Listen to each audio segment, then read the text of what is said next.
गुरुर्ब्रह्मा गुरुर्विष्णु गुरुर्देवो महेश्वरः गुरु साक्षात् परब्रह्म तस्मै श्री गुरुवे नमः। सभी अपने आत्मीय सुहृदयजनों का सादर वंदन और नमस्कार। आज यह एक छोटा सा एक आत्म शक्ति को दीप्यमान करने के लिए एक विचार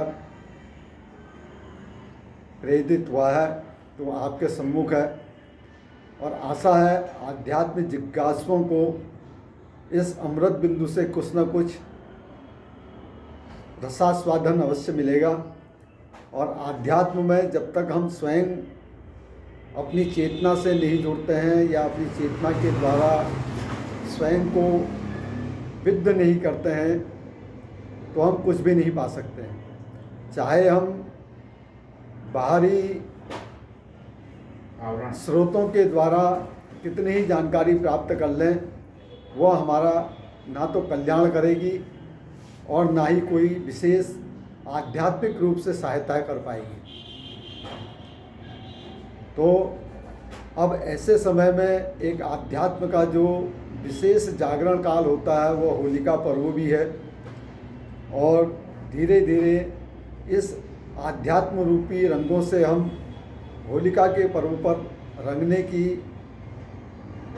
एक गिलहरी प्रयास को कर सकते हैं। तो अब हम करें क्या? तो वैसे तो है कि हरि बापक सर्वत्र समाना प्रेम ते प्रकट होई मैं जाना। भगवान सर्वत्र हैं और जो जिस भाव से उनको मानता है, जानता है या जपता है, वह उसी भाव से अपने भक्तों के लिए प्रकट होते हैं। तो अपने अपने इष्ट के शरणागत होकर हम अपने इष्ट को अपने अंतःकरण में ध्यान कर हम उनसे प्रार्थना करें कि हमें सद्मार्ग सद्विचार ही प्राप्त हो। तो अब आगे चलें, हम एक छोटी सी साधना की बात करें जो होली पर की जा सकती है।